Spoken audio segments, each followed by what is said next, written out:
The missile breaks away from the fighter's wing at Mach 1.6, ignites its booster motor, and accelerates toward the ocean's surface. Within seconds, it's traveling at Mach 3, 1 mile every 2 seconds. The target is a U.S. Navy aircraft carrier 28 nautical miles away. The weapon is designed to kill ships exactly that size, and the clock just started ticking. 47 seconds. That's all the time the U.S. Navy has to stop it. But to understand how we got here, to this moment where an Iranian Su-35 fighter just fired an anti-ship missile at American sailors, we need to go back. Not far. Just 178 miles. And about 26 minutes. The radar operator sees it first. 2 new contacts appear on the phased array radar screen. Fast, high altitude, closing from the north, no transponder, no identification code, no civilian flight plan. Inside the Combat Information Center of a U.S. Navy destroyer, the lighting is dim and the air is cold. But every operator knows exactly what to do.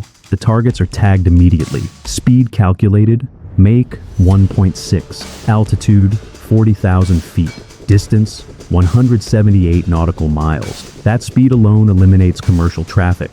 The officer of the watch issues a calm order: track and classify. The destroyer transmits on International Guard frequency, unidentified aircraft approaching U.S. naval formation. This is United States Navy warship. Identify yourself and state your intentions. Silence, no response. Just 2 radar returns moving steadily closer. The U.S. Navy has rules of engagement for situations exactly like this, and step 1 is always the same. Maintain calm. Do not escalate, but prepare everything. Behind the destroyer, on the flight deck of the carrier, 2 FA-18E Super Hornets sit on alert status. Engines cold, pilots ready, just in case. The Sukhoi Su-35 isn't just any fighter jet. It's a Russian-built, twin-engine, 4.5 generation air superiority platform capable of carrying anti-ship missiles, weapons specifically designed to destroy vessels the size of aircraft carriers. Iran acquired these fighters as part of a multi-billion-dollar arms deal with Russia. The aircraft cost roughly $85 million each. They have a combat radius of 1,000 miles, and their radar systems can track up to 30 targets simultaneously while engaging 8. But here's the part that changes everything. The Su-35's fire control radar operates in X-band frequency. When it switches from search mode to targeting mode, it emits a very specific electronic signature. And U.S. Navy systems are designed to recognize that signature instantly, which means the moment those Iranian pilots locked their radars onto the carrier strike group, every electronic warfare officer in the fleet knew exactly what was about to happen. At 82 nautical miles, the 2 Su-35s change altitude. The lead aircraft drops from 40,000 feet to 25,000. The second follows. Then they separate. One climbs back to 30,000 feet.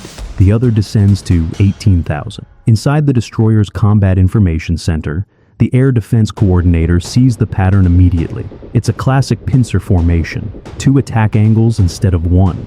And it means the Iranian pilots aren't just probing the carrier's defenses, they're setting up a strike. Ian E-2D Hawkeye, an airborne early warning aircraft launched from the carrier, now orbits high above the fleet. Its radar sweeps hundreds of miles of airspace. The crew locks onto both Su-35s and begins analyzing their electronic emissions. Seconds later, a technician confirms it. Flanker family radar, possible Su-35. That identification travels instantly across the strike group's data network. Every ship now sees the same tactical picture. 2 hostile fighters, armed, closing fast. And then the situation changes again. The electronic warfare officer aboard the destroyer speaks calmly into his headset. Fire control radar active. That's the line. That's the moment everything shifts from monitoring to imminent threat. Because fire control radar doesn't search, it locks. And when a fighter jet locks its radar onto your ship, there's only one reason. It's preparing to fire a weapon. Distance to the fleet, 60 nautical miles. The carrier strike group doesn't panic. It activates. The Aegis Combat System aboard 2 destroyers assigns tracking solutions to both Su-35s. Missile launch cells below deck shift from standby to armed. Surface-to-air interceptors, SM-6 missiles capable of shooting down aircraft and incoming missiles, are now ready. On the carrier's flight deck, the alert fighters launch. Steam erupts from the catapult. Two Super Hornets surge forward and vanish into the sky. Their mission is simple: intercept, but they're not close enough yet. And the Iranian fighters are still closing. At 32 nautical miles, a bright flash appears beneath the wing of the lead Su-35. Infrared satellites see it. Shipboard sensors see it. The Hawkeye crew sees it. The missile launch confirmed. The weapon separates from the fighter and ignites its rocket motor. A bright exhaust plume streaks behind it as the missile accelerates and begins descending toward the ocean's surface, flying just 15 feet above the waves to hide in radar clutter. Speed, Mach 3. Distance to carrier, 28 nautical miles. Estimated time to impact, 47 seconds. Inside the destroyer's Combat Information Center, the Aegis system calculates an intercept solution automatically. The computer doesn't hesitate, neither does the crew. Engage! Below deck, an armored hatch slides open. An SM-6 interceptor missile erupts upward in a column of flame and smoke. The missile clears the launch tube, rolls sharply toward the horizon, and accelerates past Mach 3. Above the ocean, two missiles now race toward each other. The one designed to destroy ships, the other designed to destroy missiles. But the attack isn't over. High above the engagement zone, the second Su-35 banks slightly and adjusts its heading. Another flash, another launch, second missile inbound. This one flies even lower, barely 15 feet above the surface. At that altitude, it's almost invisible to radar. The cruiser fires another interceptor. Another missile streaks into the sky.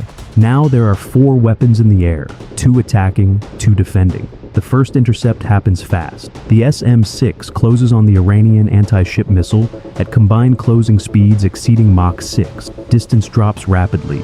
2 miles, 1 mile, half a mile. Then a flash blossoms high above the water. The anti-ship missile disintegrates in a violent explosion. That fragments scatter across the sky and plunge into the sea. First threat neutralized, but the second missile is still inbound, and it's flying so low that it nearly disappears from radar screens. For several seconds, the weapon hides in the clutter created by ocean waves and spray. Then the destroyer's sensors reacquire it. Range, 7 miles. Time to impact, 12 seconds. At that distance, there's no time for another long-range interceptor. The next layer of defense activates automatically. On the deck of the destroyer, the Phalanx close-in weapon system comes to life. The turret rotates toward the horizon. Its radar locks onto the incoming target. The weapon's 6-barrel Gatling gun begins to spin. Faster, faster! 4,500 rounds per minute. The missile races toward the fleet. 6 miles, 5 miles, 4 miles. The Phalanx radar maintains a perfect lock. 3 miles, 2 miles, and then the gun fires. A continuous stream of 20mm tungsten rounds erupts from the rotating barrels, forming a dense wall of metal directly in the missile's path. The horizon becomes a blur of tracer fire and smoke. The incoming missile flies straight into it. The sky explodes. The explosion flashes across the ocean just beyond the outer defensive ring. The second anti-ship missile vanishes in a violent burst of fire and fragment. Inside the Combat Information Center, the radar track collapses. Second missile destroyed. The carrier strike group has survived. 2 missiles launched. 2 missiles intercepted. No damage to any ship. Not a single American sailor injured, but the 2 Iranian Su-35s are still airborne. And now they have a different problem. The American intercept fighters have arrived. Raptor 1 locks radar onto the lead Su-35. The Iranian pilot's radar warning receiver screams. He rolls hard right and pulls into a defensive turn. But the Super Hornet is already within engagement range. An AIM-120AMR-AAM missile launches from the fighter's wing. The Iranian pilot deploys flares and chaff, pulling into a violent climbing turn. The missile detonates close behind the aircraft. Not a direct hit, but close enough to force the pilot to break off. Both Su-35s immediately disengage. They accelerate north at Mach 1.8. They're no longer attacking, they're running. The American fighters maintain pursuit for several minutes, keeping radar locked to ensure the Iranians don't attempt another run. But the Su-35 pilots have already made their decision. They retreat, and their radar signatures eventually shrink and disappear beyond sensor range. Here's what Iran didn't expect. The attack failed, but that wasn't the real problem. The real problem is that for 26 minutes, those 2 Su-35 fighters transmitted thousands of electronic signals. Every radar pulse, every targeting frequency, every fire control waveform, and the US Navy recorded all of it. The strike group's electronic warfare systems captured the Su-35's radar fingerprint, its missile guidance frequencies, and even the brief electronic spike that occurred seconds before launch. All of that data is now stored in U.S. military intelligence databases, which means the next time a Su-35 appears on a radar screen anywhere in the world, American systems will recognize it instantly. But the missile defense network will know exactly how to counter its weapons, and every future engagement will favor the U.S. Navy even more than this one did. The Iranian pilots came to strike an aircraft carrier. What they actually did was hand the Pentagon a complete intelligence profile of their most advanced fighter, for free. That's the billion-dollar mistake, because in modern naval warfare, sometimes the most valuable weapon isn't the one you fire. It's the one you never let your enemies see.